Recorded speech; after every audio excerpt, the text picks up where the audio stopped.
Hi, welcome to TELUS STORYHIVE On Location, Vernon. I'm Robb, and we are live in Vernon with another incredibly inspiring episode brought to you by TELUS STORYHIVE. Today we're sitting with Mandi Irmen, an incredibly talented painter from Vernon, and we're going to dive into her story, her history, and what she's doing currently with her works. Thank you for having us. It's nice to meet you. Nice to meet you too, Rob. Let's start off with who you are and where you're from and how you got into painting. Awesome. Well, I'm Mandi Irmen, and I grew up here in Vernon. I love the Okanagan. I actually was originally born in New Westminster, and my dad decided to semi-retire and move us up here when I was 12. And back then I was kind of like, where are we going? But then we got here and I realized the beauty and the weather, and happy, have never looked back, and have lived here ever since. Live here with my husband and our dog and our cat. Yeah, I love the Okanagan. What got you into painting? So, you know, it's a funny thing. I have definitely been an artist all of my life, but about 8 to 10 years ago, I decided to actually pick up the paintbrush and learn to paint. My mom is a painter, and I kind of left art behind for a long time after high school, you know, pursuing what I thought was more important, like a lot of people do, and so pursued a career. And, you know, about 10 years ago, I found myself completely burnt out and needing something creative. I was missing that piece of my soul. And so I asked my mom, I was like, okay, can you teach me some of the fundamentals of oil painting? Like I hadn't tried oil painting, so I really wanted to give that a go. And she showed me a few techniques, and once I picked up the paintbrush, I could not put it down. In about 60 days time, I think I painted like 30 paintings. Like I was hooked. Wow. And I was painting, I was exploring through animals and scenery and wildlife and plants and all of these things. And of course, these are the things that I love because I'm a big nature lover. So yeah, that's kind of where I went. And I found that the more that I painted, the more my soul healed. And I needed it. It was like breathing, you know, and I can't even believe that I had left it alone for so long. So, yeah. That's insane. That's a painting every 2 days. It was wild. The interesting thing about me is I'm fast, although I work in a lot of layers. So I actually come back to the paintings over and over again. Most of my finished work has about, I'd say, 6 to 10 layers and sittings on it. But I move with big, broad strokes, and I like that. It's almost like a dance. I listen to a lot of music when I paint too. So music really inspires me, and like a lot of people, that I think that soothes our soul too when we can really get into the music, and it really feeds through on the artwork, like the tempo and the vibes and the message of the song. You know, I feel it kind of goes into the artwork too. I love that you brought up that yours has multiple layers, because that is one thing I absolutely love about your work. And you can't see that when you're looking at a photo of a painting, but like when you're up close and you're looking at it, the amount of texture that is in these paintings is absolutely stunning. Thank you. And that's one thing I haven't seen, is that building of paintings. Like you always see painters where they have they do their basics, and then there's their image that is the centerfold of it. But to build up and keep building, that's a different style of painting, I find, that I love, and you don't really see as much anymore. I like that perspective. That's really neat. My process is that deep because I actually moved from oil painting over to acrylic painting for a time, and then I worked through collage and penmanship and different mediums, and I really found that I love a lot of them. So I have a very specific process where I start the paintings in acrylics. I build up a lot of like textural layers and whatnot, and then I might collage or do some pen, and then I finish them in oils, because I do love all of those bits, and each one adds like a bit of a different depth to the painting. And of course, as most artists know, it's really hard to know sometimes when to finish a painting, but I kind of just go until it feels right, you know, and then I'm like, okay, it's done. But it's fun to do all those layers, I think, because it's kind of like life. We've built a lot of layers, you know, so. It's funny that you mentioned that, because that's one thing I've always asked painters, and I've stopped asking that question, is when do you know when your painting's done? Because it's kind of like as a musician, you never really know when the song is done. You just have to trust. Yeah. You just have to trust and just let go. Okay, is it kind of there? Let's go with it. Yeah. Because like, So true. really, how how do you choose when a painting is done at the end of the day? Yeah, you know, I do a lot of funny things with it. That's part of the reason that I like kind of working through those layers, because each time I go through a layer, it's like it gets closer and closer and closer. And I'll do some funny things or some artist tricks you can do, like you can flip the painting upside down and look at it upside down, which causes you to look at it from the other side of your brain. So sometimes you get really hyper focused in a painting and it's hard to, you know, articulate or figure out, is it working, is it not? If you flip it upside down, you can look at it with kind of fresh eyes. Same thing if you hold it up in front of a mirror. So I like to do that and just walk by it every few, you know, a couple of days, like just to look at it with a different perspective is, I think, effective. My buddy Brent does that, where he will put it on the wall once it's obviously dried, because he does oil, and oil takes weeks, days and weeks to dry. That's why it's my last piece. Yeah, and that's kind of what I love about it, because I believe he started with acrylic as well, and then he moved to oil paints, and he does this abstract art, but he will put it on the wall and he'll walk by it like 30 times, and if he's happy with it, it's done. And then he signs it off. But it's like, for me, I'm always listening back to a song, like as a musician, and I'm like, oh, I could have done better on that EQ or on that compression, or like, oh, I missed that note completely. And then it's like, you can't go back with music. Or songs you wrote a few years ago versus what you're writing now. Yeah. No, and that's the thing, is like, as an artist, once it's done, it's done. You technically could go back and add to it, but it almost feels wrong. Right. Right? Like, this is true. I've met a lot of artists who are like, oh, I wish I would have continued painting on it, but it's signed. Like, as soon as it's signed, it's signed. So that is a difficult aspect. I'm a bit of a rule breaker there. I have been known, because I have painted so many paintings in the first few years, and some of them were all acrylics in my acrylic stage. So I feel like some of those were just kind of waiting there for me, because I haven't put them on display. They're kind of just they've been building up. Studio art. But I feel like because my process has become that, you know, layered, they're just acrylics, so they are ready for me to put the next layers on. So I've actually finished some pieces in that fashion and now completed them in oils, and they have been some of my favorite pieces. Like, they were waiting for that right time. Love that. That's kind of a unique aspect. Yeah. I like that you do multiple paint forms on a painting. Thank you. So your base, you start off with acrylics, your backgrounds, and your blending and all that. Okay, I like that. Thank you.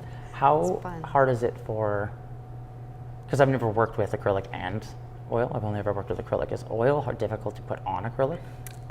No, I find laying down acrylic paint really easy to do. You know, you can do it with paintbrush, you can do it with a palette, you know, palette knife, whichever you start to feel more comfortable with, you're gonna learn. Because I think some people have a preference, you know, how you're feeling it. But yeah, it's pretty much the same techniques, different mediums and solvents and whatnot for oils and acrylics. And of course you can put oil paint on top of acrylic, but you cannot put acrylic on top of oils. That's not gonna work. So yeah, it's gotta kind of be in a certain way, which I like that too. It's all part of the process. Do you work on multiple paintings at the same time? I do. I had a feeling. Yeah. So I will start through my acrylic process. I'll probably get about 6 to 8 of them lined up, and I like that because they're kind of all being worked on at the same time. So they'll have like a common vibe, a bit of a theme to their collection kind of thing. And so yeah, they'll all move forward into the next layer, whether we do collage or some pen work. And then finally for their oil layers. And I love it in the Okanagan summer because when it is super hot out, after I've put down the last layer of oils, we can take them outside and lay the paintings in the sun, and you bake your art. It actually cures the oil paint really fast in the sun. Okay. It's super. Within a couple of days, putting them out in the sun, you've got oil paint ready to varnish. And that doesn't affect the pigment at all? No, it's all good. I love that. Yeah, That's it's so just cool. about perfect.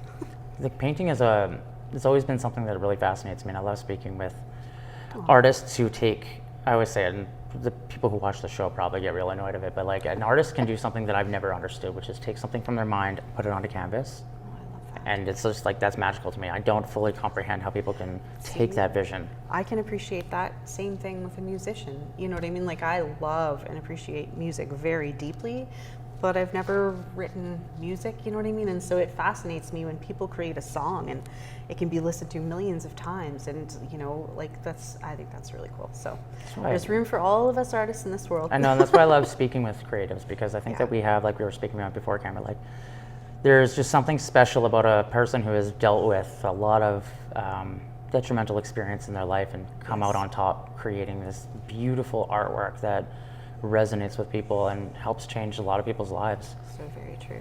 When you started painting, what was the hardest thing to overcome, or what was the biggest hurdle for you?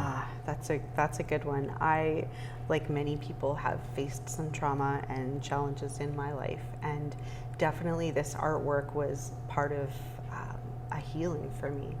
And I think that I really had a vision of, if I was going to make art, what it should look like.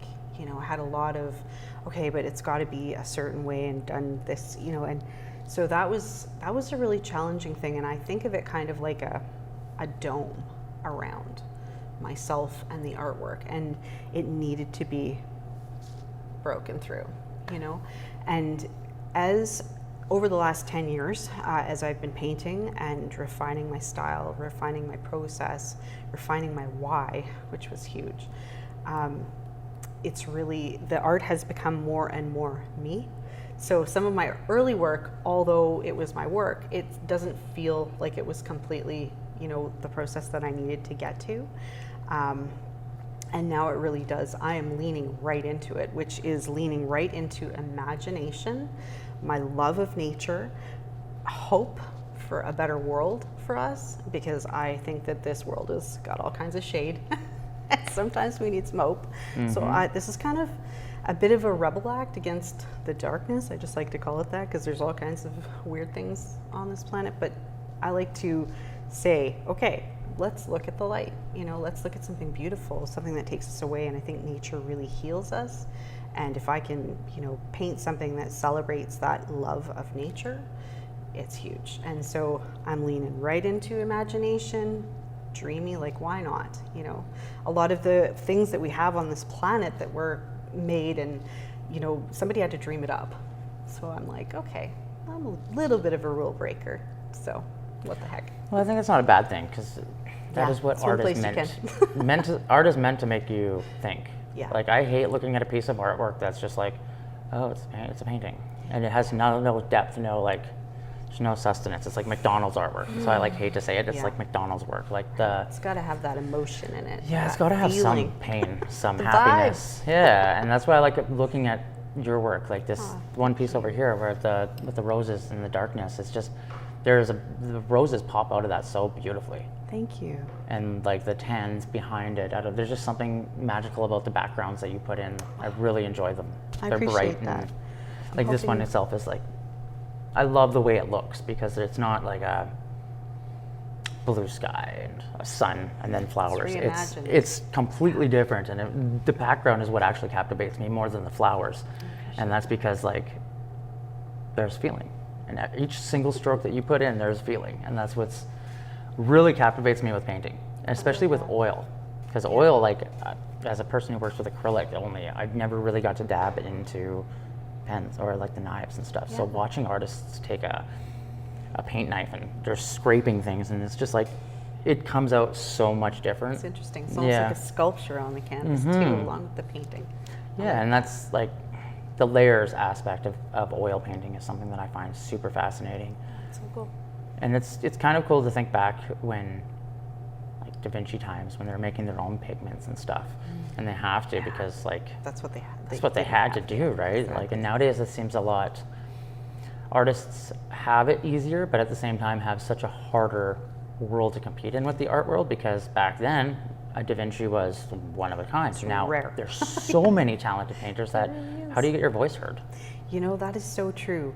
But I'm a firm believer that we even need more people creating, because I believe that, we are creatives, but I think that every human on this planet in some form is creative, and it's up to us to figure out what that is and really explore it, and even if everybody in the world was creating, I think that there's still just so many parts and pieces and so many difference that you know, it's not going to flood the market and all of a sudden there's, you know, no art to sell, because there's so much need for it too. It fills our soul, right? And the right people are going to resonate with whatever it is that you're making, and, you know, just echoes on.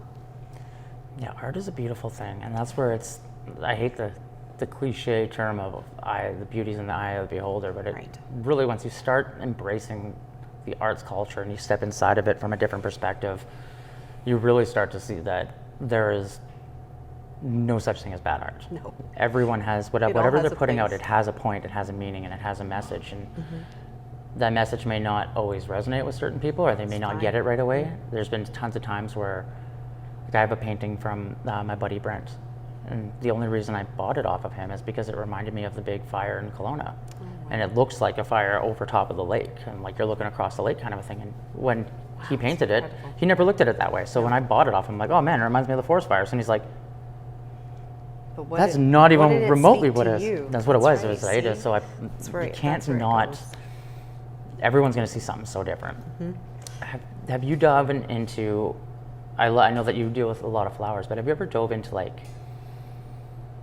architecture or in images of like humans and stuff? I have painted a few people, although they're not my preferred subject. Yeah, because that's an intimidating one. It is. I've done a few people. I actually, about 2 years ago, I painted this one painting. It was a big one. It was 3 feet by 3 feet, and I painted this woman, and she's gazing off to a sun and the earth, and I painted those in there, and I actually embellished some gold leafing in there around the sun, and some stars are kind of like in behind. It's kind of surreal. It's like not to scale. It's like the profile of her face, the sun's there, the earth's there, and there's a wolf on a cliff gazing up at her. And she's got roses kind of around her. It looks like she's nude, but she's got kind of roses there. And she's just gazing off at the planet. And I don't know what compelled me to paint this, but it was almost like a story, and it was just a complete dreamscape, like a lot of my work is. But I called it Hope Rising. And it was basically, the story is that she was contemplating our world, and, you know, is there going to be a better world? Like, what's going to happen, you know, next? And I also thought to myself, well, I think that she's pregnant, and perhaps the wolf is too, the she-wolf, and the wolf's like looking at the human's looking at our planet, you know what I mean? So it's just kind of this, like, think about how precious all of this is kind of thing. And she's thinking about maybe, you know, what does the future hold? So I called it Hope Rising, and it actually inspired an entire series. And for the whole year, everything that I painted, I put into the Hope Rising series. I haven't been able to part with this painting. She's big. She's actually tucked away in my basement right now, not on display, which is shameful, but she was really special, you know. So I haven't painted a lot of people, but I have painted a few. And when I do, I think that, yeah, I think it's really special to have a human in a painting. And she's a dream person too. She's not anybody specific, you know. So I find that it's interesting, because when you paint people, you know, people are like, oh, well, am I going to buy a painting of this person and hang it up? Is this person related to me? Do I know that? Is it a portrait of you? Who is it? So I like to paint people that are almost really non-specific and relatable. Like, you can almost put yourself into that moment of the painting. So, or, you know, if somebody's there in the painting, they're maybe looking away or looking at something. I don't know. So yeah, I love, you can see the firing of ideas in your brain when you're discovering, when you're talking about it. And it's a really cool concept to, like, super deep. I mean, funny how to, like, just like, oh, I started painting this thing, and then all of a sudden this entire backstory came. Yeah. And then you've got like these feelings that you're connected to her and the spirit, like the wolf itself. So I always think that a painting is the beginning of a story. You know what I mean? Like, I think about writers and how they get inspired, and, you know, I am very inspired by reading stories and watching movies with a really cool story. You know what I mean? So I like to think of a painting as a dreamscape ready to create a story. So I like that. I'm keep staring at this one painting over here with the lake in the background. As soon as I came in, it absolutely captivated me. The sky is so well done on that one. Oh, thank you. And the mountains, like, that is a really beautiful piece. I appreciate that. That painting is actually part dreamscape and part reality. I grew up here in Bella Vista, and of course there's the Rise Golf Course there now, which is absolutely gorgeous.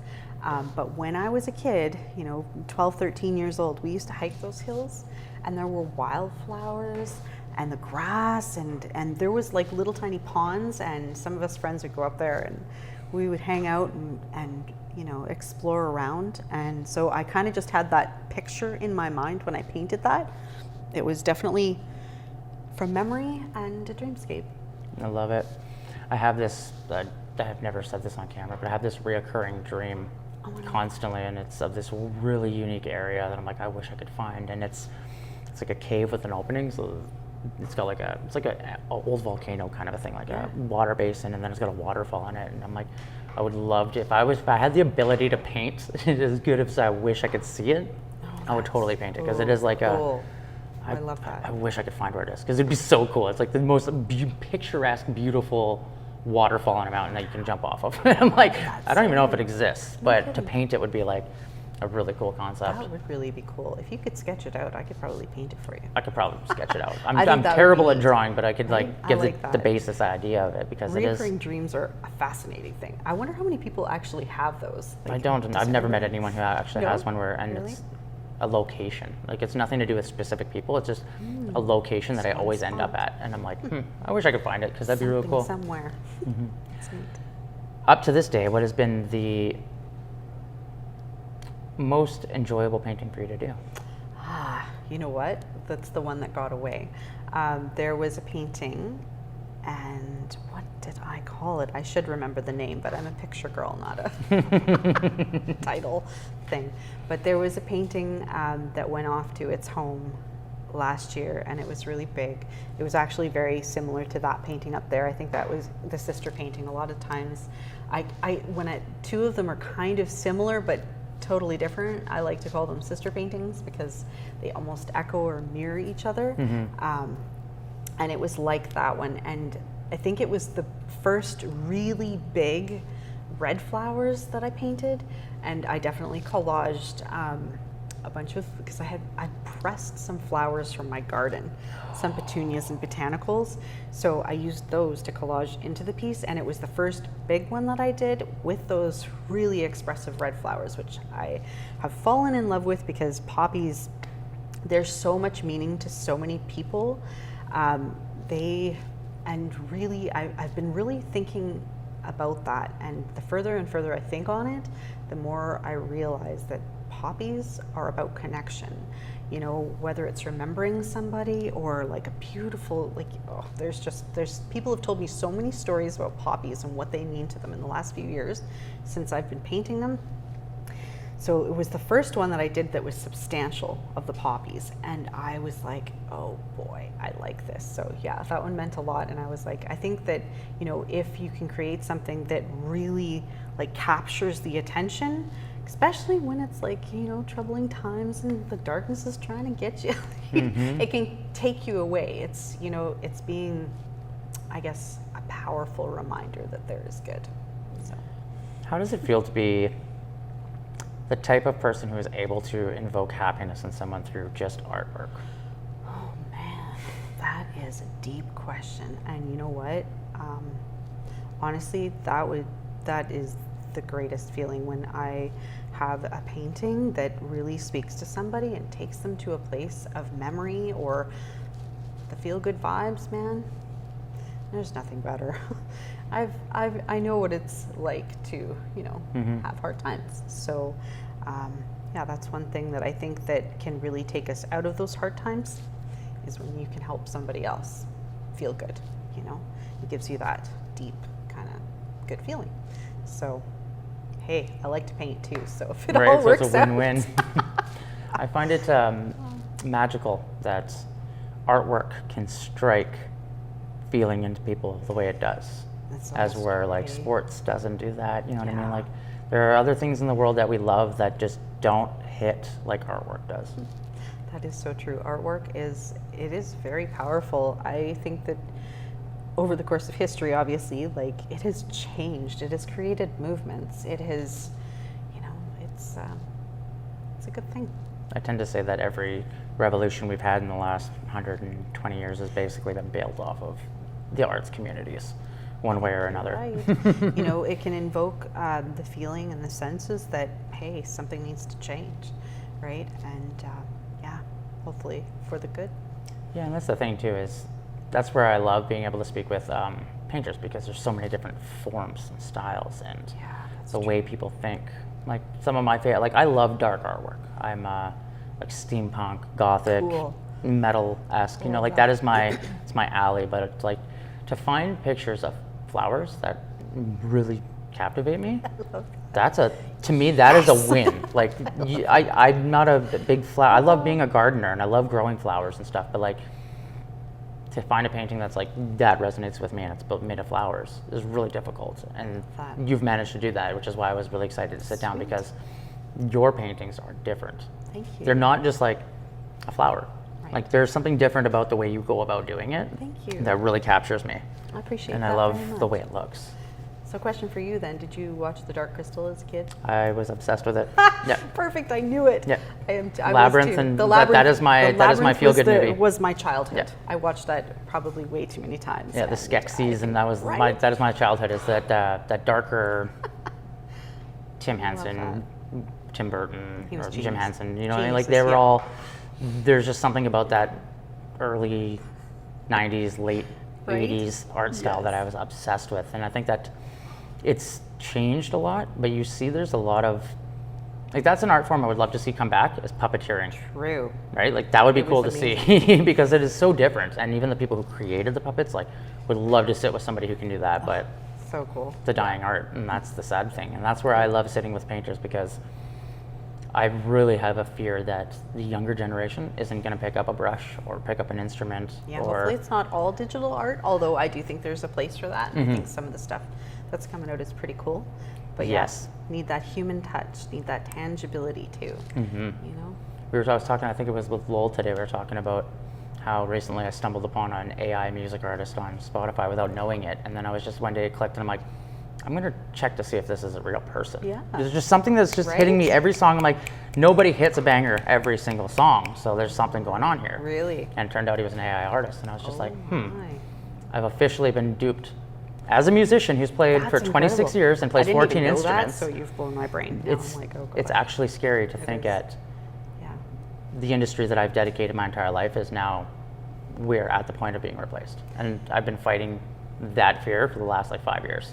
So I wonder if our world shifts and goes that route, which I hope it doesn't. I think there's always going to be that piece for the human, but I wonder how much more people will crave live music, because that's not AI. No, You know? and you can't you can't do that live. And that's kind of why I like the live painting. The live painting, right? Right? Yeah. Like so hearing that there's so much live painting Or- going on in Vernon. finding an artist selling their artwork at an art fair, you know, or a night market or something like that, right? Like that's really real, right? So I think that, you know, there is a lot of AI, and there's some things that hopefully it does help us in our world, and hopefully it doesn't overshadow all of the artwork, but I think it'll make things shift. You know, I can see that where people will really crave that more human connection component.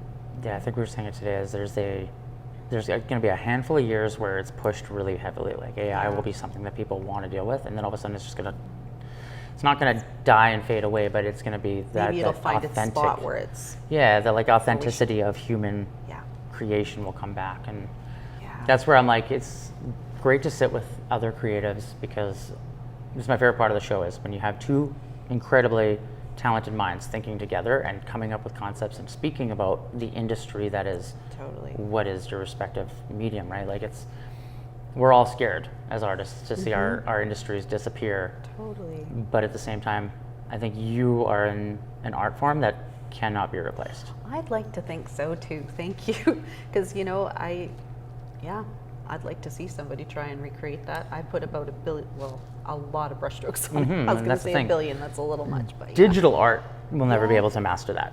Digital art is great for what it is, and as a graphic designer, I love digital art. Like Yeah. there's, for tattoo artists, Sure. it's perfect. It's become such a benefit for them, but you can't do that with paint. No. No. And I like to get it thicker and thicker because, yeah, when it comes out, it's more of a sculpture too. And That's pretty hard to replicate. Well, it's primal. Yeah. That is, painting is, we painted caves since we were cavemen. True. Like you can't take it out of us.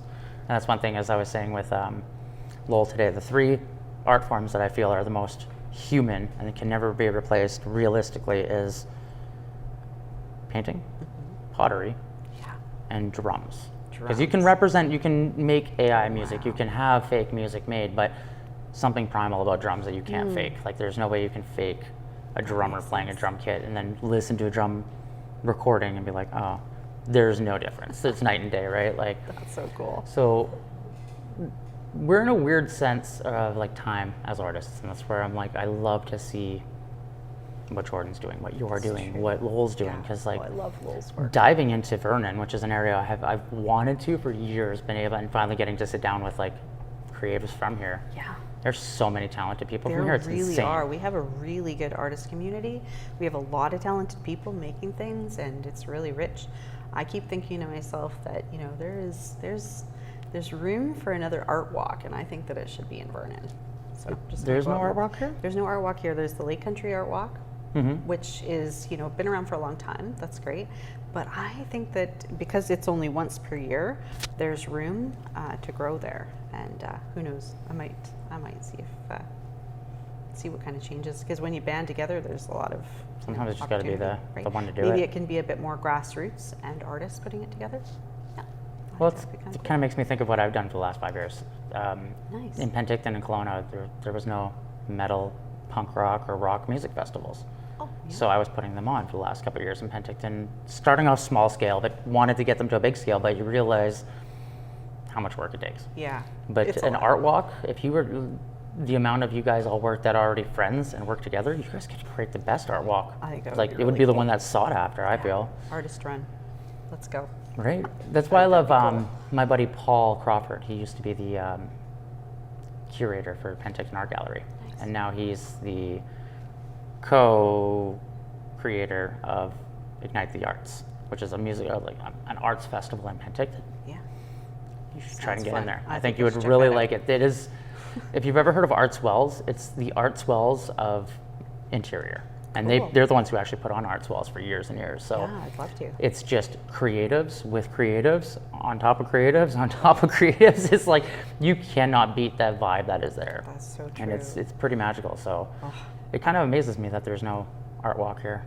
Yeah, I think it should be, because like we have a rich community of artists here in Vernon. There are a lot of us creating, so I think that would be really cool and bring some more traffic to the city. Maybe we can plan it at a different time of the year. I think the Lake Country one happens in the fall, so maybe we can do it in the spring, something like that. We just got to find the right metrics, the right place, and the right people, and yeah, I'm sure it would be something neat. That would be really There's cool. a lot of local businesses that support artists too, which I have been ever so grateful. Like here, I've got my artwork on display at Vernon Vintners, a winemaking store. But she said, "Hey, come bring artwork in, fill the walls, and meet people down here if they want to buy a painting," which I think is amazing. I also have work in the Vibe downtown in Vernon. I did have a studio at Gallery Vertigo for a few years, but I don't anymore. Although they're awesome, great community of artists there. Yeah, there's so much, and so when local businesses come together and support artists, I think that's really huge too, because it's great if you can get into a gallery and be on display, but it's also really good to be able to manage your own artwork and put it in places. So I like that. Is it difficult as an artist to make the decision if you want to be a gallery artist or if you want to be independent? I don't think so. I think it's just about finding the right balance and finding the right gallery that would fit your artwork, obviously, and that knows that you are self-represented, because I'm definitely self-represented. I really enjoy being able to connect with people and the collectors, and I like to be able to tell the story of the art and what happened, so I like that piece. And I would definitely, I have worked with some galleries, and I would definitely be open to it. It's just got to be a good fit, because I know some galleries want to have, or maybe even just a certain series, and that's kind of theirs, and yeah. So Kind of was wondering, because the art industry, like from an outsider's perspective, it seems like it's very difficult to get into that level of where you're like, oh, I'm being asked to be put in galleries? I think it's just a whole lot of applications and a whole lot of forget it. If you got to know, so what? Move on. Brush it off. Yeah. Yeah. It's kind of like dealing with venues at the end of the day. Exactly. I think about writers too and how many no's they get with their publications, right? So it's just you just got to keep putting it out there. And the thing about being self-represented and having connected with the people directly is I know that my art has place, so also it probably has a gallery place, but it's got to be the right place. So. I know that a lot of other artists they're like, oh, I got pieces all over the world. Yeah. Do you have a specific place that your art is sitting that is one of your favorites?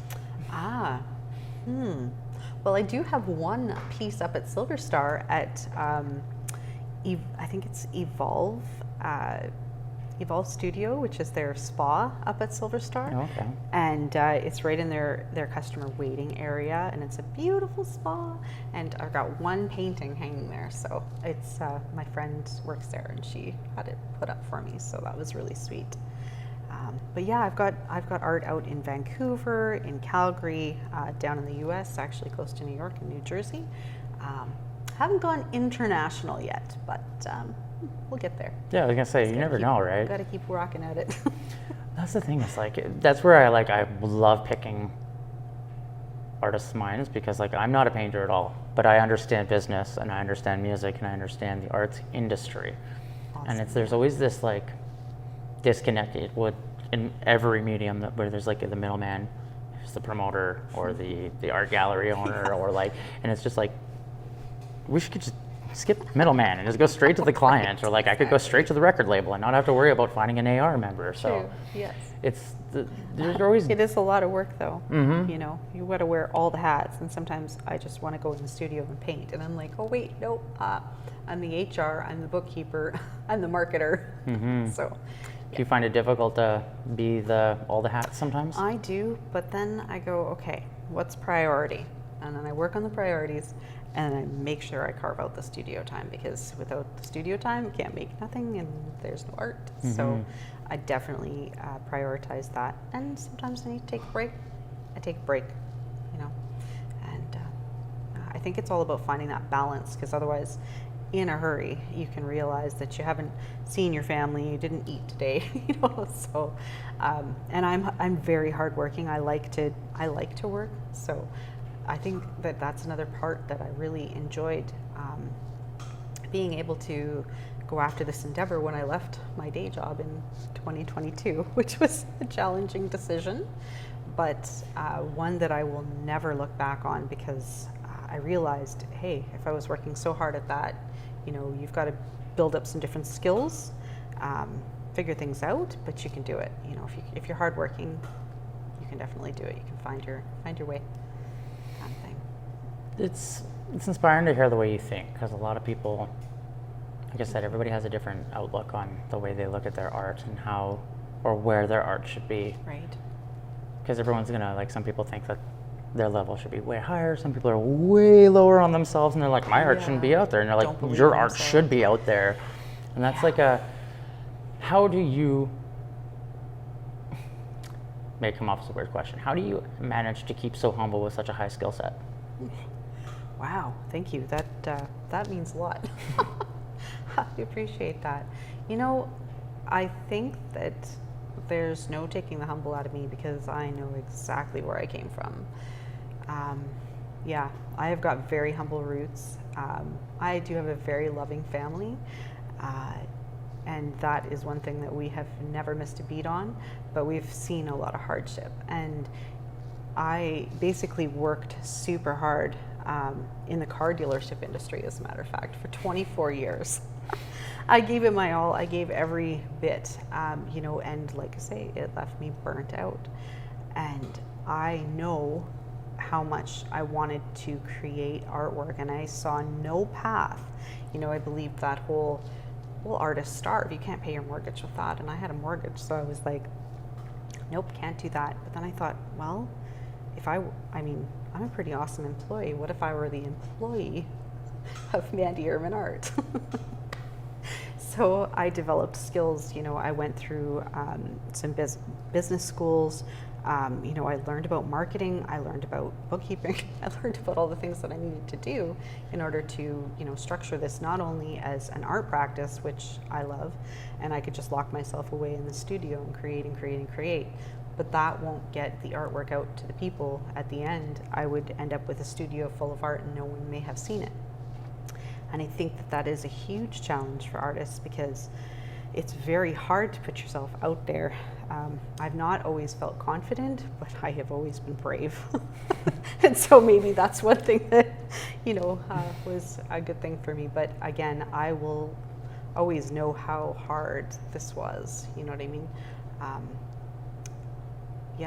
A lot of consistency, a lot of belief in yourself, even when you don't believe in yourself. That's hard. But then what happens is I go back in the studio and I get lost in that space and that recharges me. So there's also some battery power that comes from the art, you know? So I think that, like I say, I think more people just need to find what it is creatively that they love and really zone in on that. And yeah, if you love it and you're willing to put in the work, because there's a lot of work, you need to get your art out there. And it's worthwhile though. That's probably one of the hardest things that every artist has talked to me about is how do you put a price on your art? And how do you without overpricing it or underpricing it, which most of us will underprice. Yeah. Like, true. To be honest, most people should be charging probably double what they are for their artwork. Absolutely. So it is, like Jordan's, sitting down with Jordan and hearing like that it is possible to become a full-time artist if you just believe in yourself. And that's all you got to do at the end for any, whether it's musician or artist, actor, writer. Just believe in yourself, because at the end of the day, if you're not going to, nobody else is. That's so true. That's so true. If there was one thing in the industry that you could change about the arts industry, what do you think it would be? Well, I'm not a fan of any kind of gatekeeping because I think that art is for everyone. So I don't like it when I see kind of this pretentious, but I understand also there's a place for supporting emerging artists and professional artists and, artists that have, blown it right up and are very well known. And there's also a place for learning, and art that is maybe not so much about the collectability or whatnot, but is just about learning. So there's a lot of different aspects, but I don't like seeing it when, because there is a lot of artists that will stop because it can be very crushing, no, and you're like, what is happening, So I don't like that, and I think that there needs to be more reasonability and perhaps, because art is subjective, and so, yeah, that's one thing that I wish that I could change and create more opportunities for artists, because I think that we need that. I agree, especially with the younger ones. Yeah. That's why I like when people do like classes and they're teaching, because that's one thing that's really hard is like to find, first of all, to start doing something that you've always wanted to. Totally. Luckily, my mom was a musician, so like learning music was easy for me, because watching my mom go to band practice all the time and watching her sing, I was like, oh, it just kind of transcended over. But nobody in my family was like painting artistic. We had one cousin who was, but we didn't know he was until he passed away. And then we were like, he did all this artwork and none of us knew about this? What? So it's like, I never had that ability to grow up with someone who was a painter, besides one of my mom's really good friends, and her name is Devora. And she is just this unique soul. Like she does, I can't even explain her artwork. There's no way you can. She's just one of those unique artists that you're like, I don't get it, but I love it. Something about it. Like my favorite thing she did is she had on her truck, she had like Barbies without their heads, and then jars of Barbies on the hood, and you're just like, how interesting. Yeah, like she's just a unique character. You know what I mean? Like always striking thought that you're just like, right, okay, because like that is what art is. Like there's feel good art, there's controversial art, then there's what is this art? And I tend to for it all. Yeah, and I tend to fall towards where like what is this, because it's confusing and it's eye catching, but like what is it? Like, and the artist doesn't even know. Just I abstract. That's where abstract just confuses me. And it took me years to understand it. Like it wasn't until I interviewed Fiona Neal from Kelowna, who's like a world-renowned abstract artist. She does these giant canvases where she's full body painting. And it wasn't until I saw her moving that I was like, oh, I get it. It's expression. It's not just like colors on a canvas and just, oh, look at it, it's worth $10 million. Like, conveying that emotion. There's something different, and I think that's what's hard to, as a person who's not a painter or people who may not be art lovers, to look at that and try and understand, like, how is that worth that much money? And then it's like, once you've realized the theory, the pain, the emotion, how much work goes into it, how many hours are into it, how much that canvas costs. No one takes into account how much a canvas costs. Supplies out of this world. Yeah, they're expensive. Yeah, have you ever heard of Glenn Clark from Penticton? No. He's an amazing painter. He's the one who did a ton of like the hockey murals and stuff. Oh, wow, but he does his own canvases. Oh wow, I love that. And he's like, we're hearing him talk about it, and he's like, oh, I put a huge hole in this one, had to fix it. And you're like, you fixed a canvas? Yes, like, yes, you can do that. That's a skill that, how many people know how to do that, right? Right. Have you ever dove into other art forms besides painting? I did do a little bit of pottery just in high school, which I really loved, and that's next on the list. I actually have an artist friend who has a pottery studio as well. Actually, I should go out and visit Lowell. I think he's even said that to me.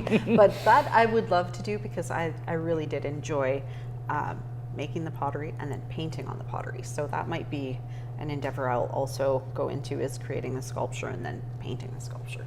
I like that. I find that one transcends painters to pottery as a... Totally. It works really well if you know how to do both, and that's like the coolest concept.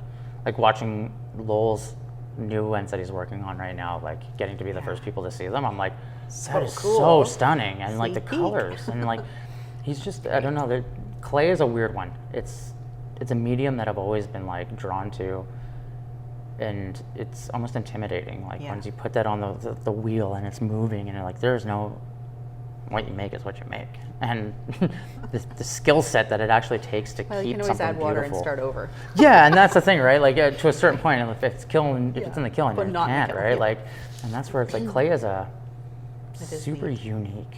It is. I would love to dive into that, or another form of painting is pour painting. It's one that I've really been drawn to, and you think it's just pouring. You think it's just pouring, but like it actually physically, when you get to do it, you have to move it and organize it to where you want, and then allow it to molt and go. And, it's really have you ever worked with pour and then gone and done flowers on top of it? That's exactly what I just did in the last couple of months. Funny story. So like I said, I did a lot of paintings, and I did do a fluid art paint pour kind of segment because I was fascinated by all the different mediums you could add and the reactions you could get. I couldn't stop it. I was pouring on skateboards. My husband collects skateboards, and he's got a bunch of buddies that skateboard and collect, and so we were doing blank skate decks, So which cool. turned out really awesome. So I did that for a while, but I had this stack of like small paintings that I had done, like I'm gonna say like 40 or 50 of them. And I literally was looking at them a couple months ago, and I'm like, what am I going to do with you? Just, like, I don't know. And then I was like, we're going to put red flowers on. So I actually did put sculptured flowers, and it's almost like this wild kind of like fluid art with these flowers. So I've got a few of those coming out of the studio right now, so which cool. is going to be fun. And That sounds speaking so of cool. teaching, I wanted to mention I do paint classes, and so if you're ever in the neighborhood in the fall, Definitely. it'd be really fun. Yeah, painting I love painting, but I suck at it. And that's Hey. one thing I'm open, like I'm terrible Just at come painting. have a good time. I'm just not patient. Fair enough. Like when it comes to painting, I'm like, oh, I want to work on this piece, and then I'm like over blending, and then I'm like, oh, it's just a big blob of color now, and it looks like crap, and like that's 90% of my paintings. You might light the palette knife then, because what Brent then said. you're almost just like laying it down, rather than we get too focused on like blendy. No, when you paint with a palette knife, you place the stroke down, and you're like, that's where it is, and it's like a wad of paint. So it's really neat. And that's where I feel like it's something that I really want to dive into and just kind of let loose, but I'm too scared to. And I'm totally open to say, like, I'm scared to paint because, Hey, it's only material. You can get more. right? And that's the thing. Paint It's like over it. I've done a handful of really good paintings. Well, that's awesome. I did a Buddha one with an ex-girlfriend one time, and we both worked on it, and it's stunning. But it's because she was a painter and she knew what she was doing, and she was kind of guiding me. So, Hey, like, you played a part. So that's one cool. thing I find I'm really good with painting though is sponge. Yeah. For some reason I pick up a sponge and There I you can, go. yeah, and it's just that blending that happens with a sponge versus a brush for me is a lot easier. I think that this intimidates a lot of people, and we get like, so when we kind of make looser marks and we may look at our reference or what we're trying to paint with just more kind of a softer gaze or a softer perspective, focusing in on placing the shapes and the feeling of whatever it is you're painting, the light. I think it's kind of cool. I mean, realism definitely has its awesome place. I am not a realism painter. I have family that is, and they are spectacular, and that's great. And I can do realism, but I save that towards the end for maybe just some final touches because I don't love it. I love making big expressive marks. You know what I mean? And yeah, so I lean into that, find what you love, do it, I like that. It's that's why it's nice to sit down with other creative people and hear their perspective because, Yeah. like I was saying, everybody has a different view on how their art started, Yeah. and where it got to, and how it got there. I bet. And It's got a story. Everyone's got a story, and that's kind of the thing. Every piece has a story as well, and that's where it's like the appreciation for artwork. It really does lie in the eye of the beholder. Yeah, Because there's pieces that I have at home that people probably have were like, why would you have bought that? It doesn't make any sense. And I'm like, But it means to me, it meant something, and that's kind of where I love the art industries, because whether it's music, whether it's painting, whether it's acting, or any form of art, there's somebody who's going to love it, and you're going to find that group of people who are your people. Yeah, Right? that's right. Find the people that vibe with it, your tribe, however you want to say it, Your art family, or Your how art family. Jordan was Yeah. saying it, his His paint art- family, his art right? family. Yeah, Yeah, like, totally. and that's the thing is, what I've noticed in setting up with these interviews is how many of the artists here locally, our friends, work together and promote each other. Yeah. You don't see that back home. True. Like Penticton, a lot of the artists Yeah. keep to themselves. Aw. Unless we're friends outside of it. Like Yeah. I know specific friends will promote other friends, but you don't I don't ever openly see friends posting another friend's photo of their artwork because Right. it's like, well, it's not promoting my stuff. I know. Yeah, Right? like- It's almost like, oh. But I like to share other artists' creations I've too. seen that. And I think that there's, if Jordan sells a painting or Lowell sells artwork or, Melissa sells artwork, I think that is good for all of us artists because it means that people are out there collecting. They're falling in love with something real and tangible, something with meaning. And if somebody is in love with a certain artist vibe, well, they may collect other artwork too. But that I think it echoes out and it raises the love of art in general, right? So it's good. We may as well share it out because even if collectively artists have a show together, the certain people that are going to resonate with these paintings might, not be the people that are resonate with these ones. But if everybody's invited their friends and, it's just, I guess that's just how community works, right? And it's important to have an artist community that's not like cutthroat and, just because your artwork's there, mine shouldn't be or whatnot. I think that there's, definitely room for collaboration. Yeah, it's a valuable point that you made because Molly brought this up too when I asked her if she's a ceramics artist from Penticton, and I asked, like, at the farmers market, when you have multiple ceramics artists there, Yeah. is that difficult for you? And she said, actually, no, the more the better, because then there's more people looking instead of just going to ceramics are one. here. Yeah, like, oh, there's 4 different types, and then Right. they'll look and come back to hers and buy her piece, or they'll go and buy the other person's, which is pushing Because Penticton it's gonna ceramics art. it's going to have to be the piece that speaks to them, Exactly. So- But at the end of the day, it's people viewing their community's artwork Yeah. and coming for it. And I think that's the end of the day, like, how many people know how talented Vernon's art industry is? Yeah, I don't know. I'm mind blown. Like, absolutely mind blown at how much talent it is out here and just been hiding. Because I've never actually had a chance to dive into the art industry. Even when I lived here, I just worked, right? Yeah. Like, you never think about, oh, what's the local art community like? And like that's what Lowell was saying, how he started. He just went to the arts community thing, and started doing clay. And it's like to hear that there's an extremely supportive arts industry in Vernon, I think is like almost shocking, because not many people look at Vernon like, oh, it's an art area, right? Yeah. Like as an outsider's perspective, Vernon was always like the weird one, right? For the Okanagan, I'm like, that's like the weird cousin that nobody wants to go hang out with. So it's kind of like, that's true. It's a beautiful region, and living here, Yeah. living here for 2 years, I realized how gorgeous this region is. It really is. And the people here so are pretty. super unique. They are. They're very humble, very like earth-driven people. So like moving back to Kelowna and then back to Penticton, I realized like I do kind of miss Vernon and how like down to earth everybody There's some was. vibes here. There's some really good vibes here, and I think that more people should come out and check out the arts industry. Totally. And Come to the the farmers community. market. There's artists there. And there's a lot of beautiful things. Like we get to go speak with Gail from the Vibe right after this. Oh, I love it. So I Love get to Gail. go see. The Vibe is right, so like I'm so good. excited. The Vibe is, from what I hear, is one of the coolest things that could be brought to the Okanagan. I think she's got like 70 or 80 local makers in there, which is substantial. Like that's incredible. You know, you walk in and you almost can't just like go for a quick buzz through. You got to go in and take some time, because there's just so many things made by people. And that's the thing, we get to speak with her. Marissa, I believe it is, and she is a silversmith. And then we get to cool. speak with her partner, like her silent partner, who's also a woodworker tomorrow. So we get to fabulous. do a couple artists from there. But that was the thing. She's like, I've got so many artists that I could give you, and I'm like, It really does. I only got 10. If you had any advice that you could give an aspiring artist who wants to start an art career and doesn't know what the first steps are, because that's usually the hardest thing is, what advice would you give them?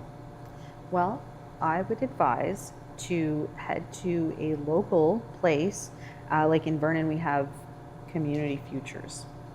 That's where I went when I wanted to start a business. And I had to think of it in a different mindset, because a lot of times you just think art practice and, you know, whatever. But if you don't want to have a job and an art practice, and you want your art to be your career and to earn a living, if you don't want to go through gallery specific representation only, you can go to a place like that and start building some skills. Learn about marketing, learn about how to, you know, build a business plan, which I think was key. I did that for this artwork, because and it's a living document. You really have to like start it. You have to kind of have a map, right? And then you will start tweaking it and working it out as you go along, which I'm a firm believer in. I'm not that person that you have to have a thoroughly detailed, perfect plan before you even get started, because by then there's probably 3 other people that already started what you were thinking of, and that's the way our world moves fast, right? So I'm like, you got to get going. You got to be a little bit brave. You got to stand up, and if it's really meaningful for you, what you're creating and making, you got to get it out there. There's just no other way to put that. You know, you've got to go, and you've got to probably get some skills. You know, if you're good at social media, great. You know, start just keeping on that and talking with your voice to the people that, you know, are going to resonate with your stuff, right? So building connections in your community with people that may, you know, like if you're an artist that loves to paint horses, you know, like is there any really cool rescue farms for people that have horses at Forever Home Sanctuary? If you don't follow them, you should, because she's a friend of mine. Love it. But, you know, so like thinking about those creative ways, like what is it you are making? And are there any other people in your community that really might resonate with that message? Are you painting animals? Are you painting, you know, cars? Like, so there's a creative way to kind of think about where you fit, and you can start building connections and create opportunities with those connections. Like, for example, I'm in a wine store, and wine happens to go really well with art. I'm sure a lot of people know. So, I mean, I have a friend, and, you know, she and I thought, well, it would be great to put some art up here, right? And not everybody might have thought of that, but you got to kind of think creatively, not only with your artwork, but think creatively of how am I going to get my artwork out there. So I love it. There was so many points in there that I haven't heard Oh, before wow. asking that question to a painter. So Thank there's you. a lot of I hope really I good. can help because, like I say, we need more artists doing their thing. I definitely there was the fact that you brought up thinking outside the box and like anything can be a gallery Yeah, if you're willing to it really ask for it. can. Because the worst thing you can hear I've is no. got artwork on display at a car dealership customer waiting lounge at the Vernon Nissan, as a matter of fact. Bless their hearts, they've supported local artists. They've got a few artists who have put up their artwork. And just this last weekend, I was at a big show, Creative Chaos, and I had my art on display. And I had a lady come up to me and say, "You're Mandi Irmen." And I was like, "Oh, yes, nice to meet you." And she's like, "I just had my car serviced at Vernon Nissan, and I was sitting there staring at your artwork, and I fell in love with it, and I thought if I come to Creative Chaos, maybe you'll be here." She's, "My husband and I would like to buy 3 paintings from you." And it was like, oh my gosh, so that was just so incredible. She had fallen in love with it in a place where normally you're sitting at a car dealership and you're like, oh my gosh, how long is my car going to be like, you're bored, right? So if you can put your art display at a dentist office or a doctor's office or a car dealership, right? People like to look at things. Get it out there. You never know. That's So that kind of blew genius. my mind. That was unusual, but you just never know, where they're going to be. See? No, that is a very valuable piece of advice for any artist. I don't think just so the too. creatives, beginners Don't think too. of like it just has to be in a gallery. Where are the people that want to see your art? Want to behold it? I want to thank you for your time. Thank you. This has been an absolutely incredible Oh, I'm so- conversation, and to Appreciate you. pick your mind and to hear how you look at art is a very beautiful outlook on the way you view not just your art, but the way you view people and the community that you're involved in. Thank you. So I want to thank you again. I appreciate it. And if you'd like to be a guest on the show, there will be a QR code at the bottom of the screen that you can scan, and it'll take you to a form to fill out, and we will be in touch with you. I'm Robb O'Day, and from everyone at TELUS STORYHIVE, I want to thank you, and we'll see you next time. Thanks.